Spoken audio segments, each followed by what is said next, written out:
Ready to roll? Okay. Okay, I'm going. Okay. Why don't you go ahead and state your name first? My name is Donna Jackson. Okay.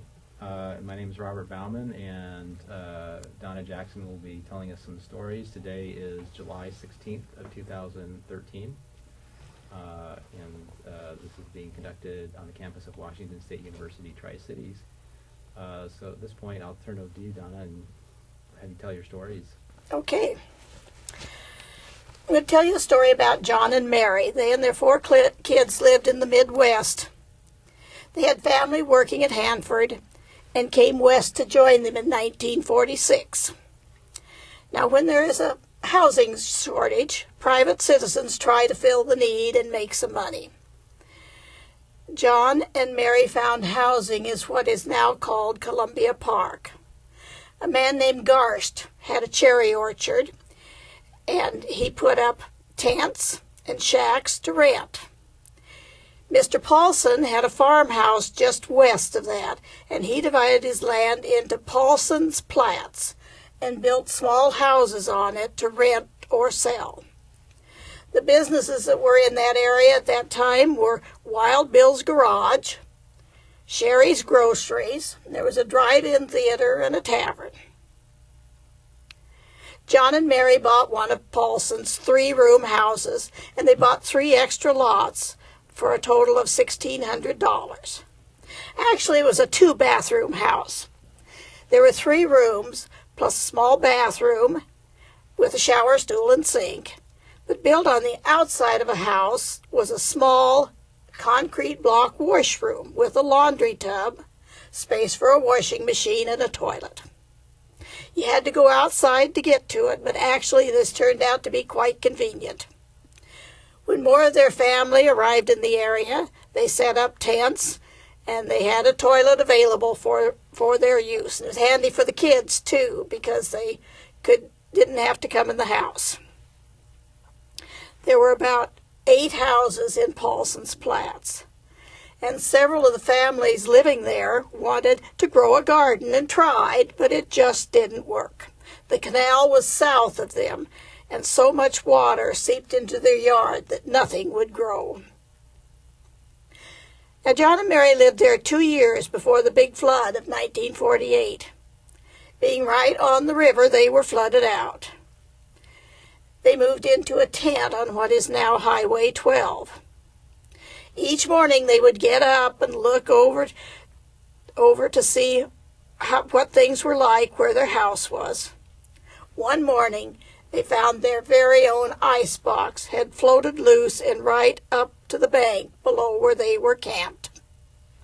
John fished it out, cleaned it up, and they could use it again. During this time, they would go to a washateria. They would wash their clothes and hang them on the bushes to dry. Mary would rent an iron long enough to press 3 shirts, which would get John through a week's work. Nothing else would be ironed because of the cost of renting the iron.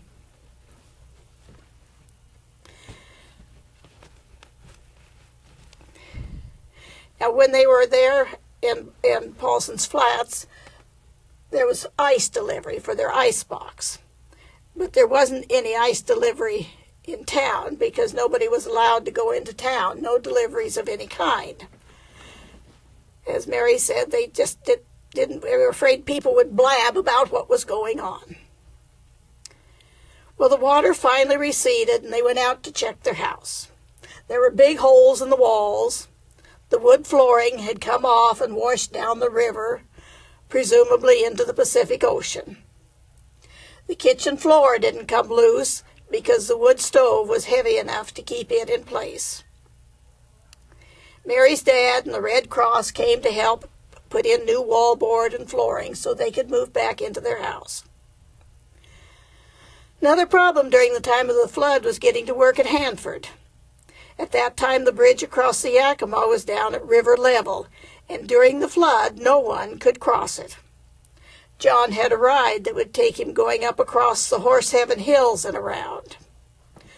One day, he missed his ride and had to fly to work. He walked a mile south to the airport and for $3 could catch a plane that would take him across the river. A shuttle would meet the plane and take the folks on out to work. When John and Mary got back into their house, they had a problem with drinking water. They had a 100-foot well, and after the flood, the water was not drinkable. John pumped the well out and poured a gallon of Clorox down it. He repeated the process 9 times before the water was safe to drink. One weekend, the family went on a road trip to Yakima. Mary left her purse at a stop, and they didn't miss it for 10 miles. They were absolutely sick when they figured it out. They had to go back and get it since all their ration coupons were in it, as well as their money. It added another 20 miles to their trip, and they didn't think they had enough gas to get home. And the gas stations wouldn't sell to them after hours. Well, they went back, got her purse, and headed to Richland, and sure enough, they ran out of gas. They sat there bundled up and cold, and finally a trucker stopped. Well, he was going to get gas someplace because they would sell to trucks after hours. And he said he'd come back and help them. When he finally returned, he said, "Give me your container and I'll get you some gas." Well, that was a problem. They didn't have a container. The only thing they could think of was John's rubber boots. The trucker put 10 boots full of gas in their car, and they made it home.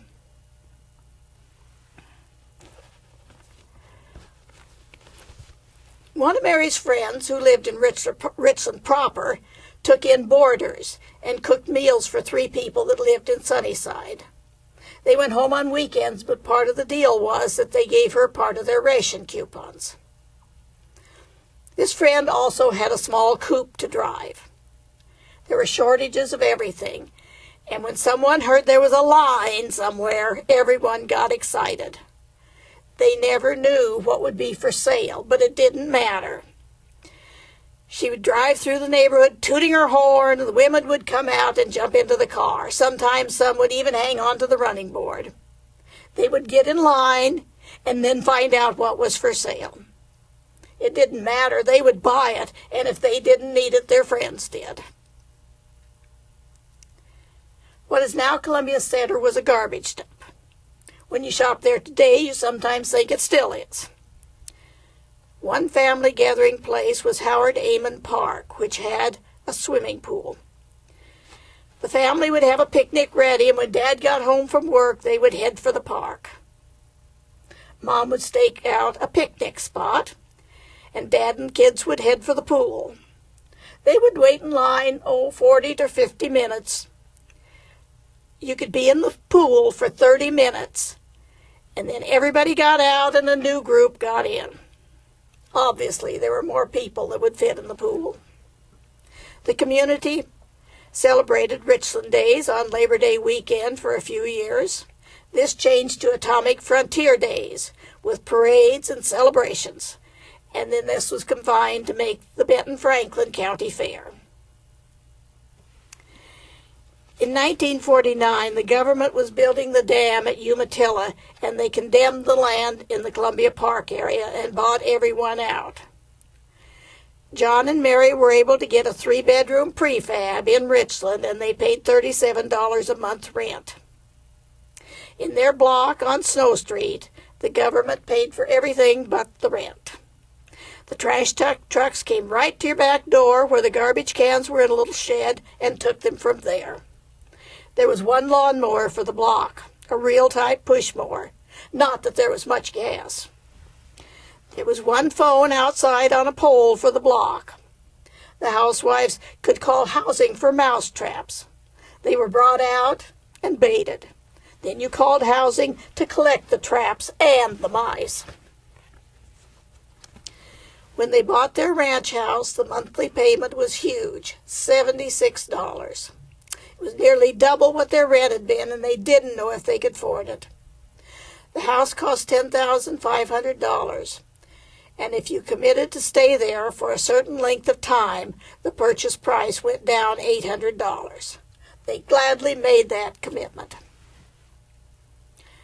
When there was a wedding, you gave a lot of thought to what would make a nice and useful gift. At one particular wedding, Mary and a friend went together and bought a nice pair of salad tongs. Then, to make it more special, Mary wrote a poem to go with the gift. Life is a salad. Carrots for sunshine, onions for tears, cucumbers and celery for peace through the years. Tomatoes the acid that sometimes make way into the tranquility of the day. Radishes and peppers for garnish and frills. Next comes the lettuce for paying the bills. Tossed together with love for the dressing, may your bowl of salad have God's richest blessing. Now you remember John and Mary had to promise to live in the house for a few years to get a reduced price. They lived there the rest of their lives.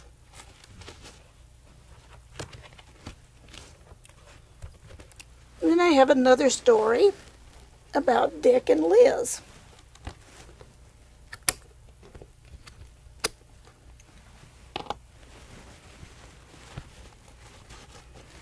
Dick and Liz lived in Tennessee, and Dick worked construction.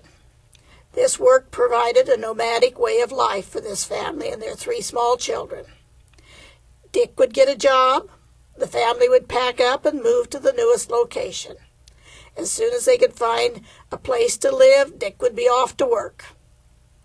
It was Liz's job to settle the family, locate the grocery stores, the church, and make friends with the neighbors.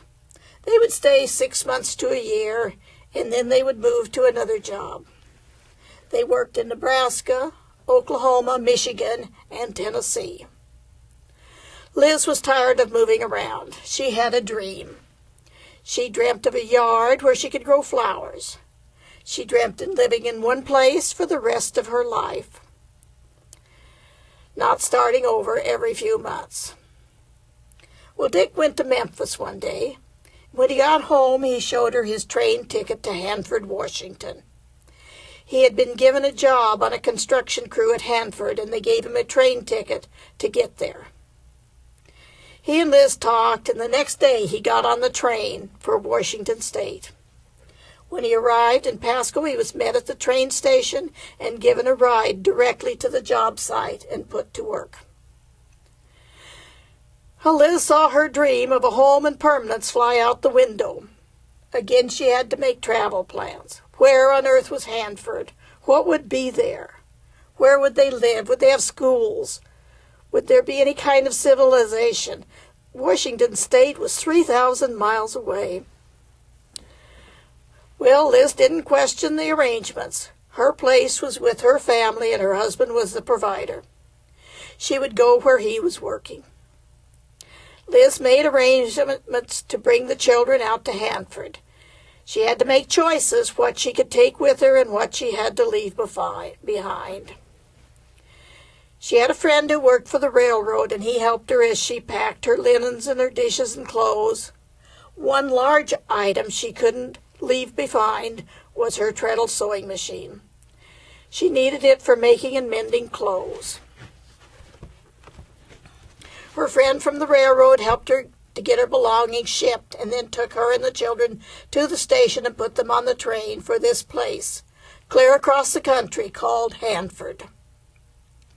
The trains were used both for civilian passengers and for military transport. They were crowded with soldiers. Before Liz left, her friend took her aside and warned her not to have anything to do with the soldiers on the train. It might not be safe. Liz got on the train and was surrounded by soldiers. Many were just teenagers, 17 or 18, very homesick. Others were young family men who had left their wives and children behind. They were delighted to see Liz and her children, and they couldn't do enough for them. The trip was much easier than anticipated, until they neared their destination. The train came across the Blue Mountains and was nearing Pendleton, Oregon, when it stopped in the middle of nowhere. Was this Hanford? No. but there was a train derailed in front of them. They could go no further. They sat on the train for 8 hours. Even though it was October, the passenger car was soon stifling, since the noonday sun was glaring down on them. People opened the train windows, and soon they were covered with dust and soot. Finally, the track was cleared away and they got to Pendleton, but the train to Pasco was gone. Liz didn't know how they'd get the rest of the way, or even where Pasco was from Pendleton. She didn't know how she could get in touch with her husband. She didn't have a cell phone, of course. The passengers were told there was a school bus about ready to take the kids home from school, and they could get to Umatilla on that. Their train tickets would be honored. Liz wrote out a telegram to Dick and asked a porter to send it for her, and she handed him 50 cents. He said, "Not enough," and reached over and took $1 out of her hand. And then he never sent the telegram. Well, Liz and the kids were first in line to get on the school bus, and then were told they had to go in and buy tickets. They went in the depot, and they were told their train tickets were okay after all, but they were now last in line to get on the bus. But they did get on. They climbed on the bus with school kids, Liz carrying the baby. The bus was packed to capacity, but a man who had a seat stood and let Liz sit down. As the school children were dropped off, seats became available. Liz's kids thought they were going to Kinnewick, and the school children all laughed at that and taught them the name of the town. They got to Umatilla and were eventually put on a bus to Pasco. Well, Dick hadn't gotten any telegram, but had heard about the bus situation and was there to meet them. And Liz wondered where they were going to sleep that night.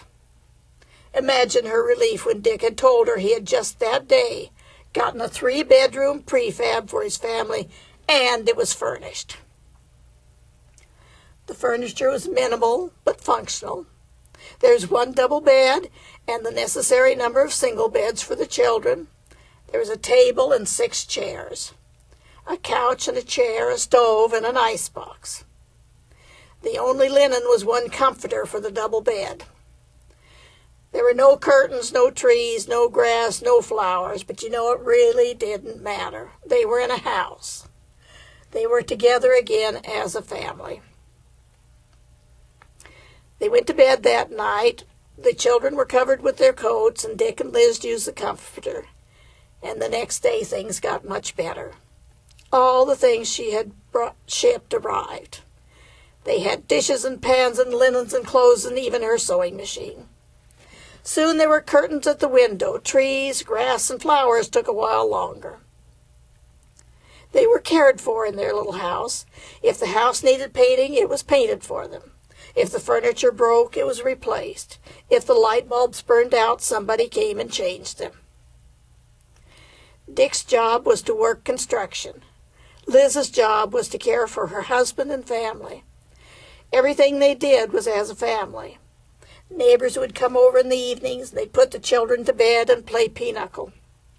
One night they decided to go out to a movie, so they asked a neighbor to stay with the children. And Dick and Liz went to their first movie in Hanford. The first scene in the movie was of a fire burning in a fireplace, and that scene is etched in Liz's mind today. She can't remember anything else about the movie. Now, their house didn't have a fireplace, but all she could see was their house on fire. She spent the entire movie worrying about her family, and just knew her house would be gone when they got home. Well, her house and children were just fine, but she really didn't want to go to any movies after that. Few people had cars, and the Richland bus system was free, and everyone used the buses. When some of the mothers wanted a chance to clean house without children underfoot, they used the bus system. They would put their kids on the bus and let them ride to the end of the route and back home, so they could clean up house and maybe have a cup of coffee. Well, they started going to the church, and the second time they went, Liz was asked to teach Sunday school. She agreed and taught Sunday school most of the time for the next 45 years. One day she went to call on someone who had visited their church. There was a friendly Great Dane in the yard, and when she knocked on the door, he came and stood patiently beside her. When the lady of the house invited her in, the gigantic dog walked in the house with her. He went in the kitchen area and curled up in as small an area as a Great Dane can curl up in. After the visit, Liz started to leave, and the owner of the house said, "Don't forget your dog." Liz's reply was, "That's not my dog. I thought he was your dog." Well, they shooed the dog outside, and he wandered down the street till he came to his own home. There are stories of people not being able to find the right house when they come home. I expect the dog knew his house. He just wanted to meet the neighbors. Liz's dream had come true. She had a house and some permanents. She did have to move one more time, but that was only a couple miles north to a ranch house.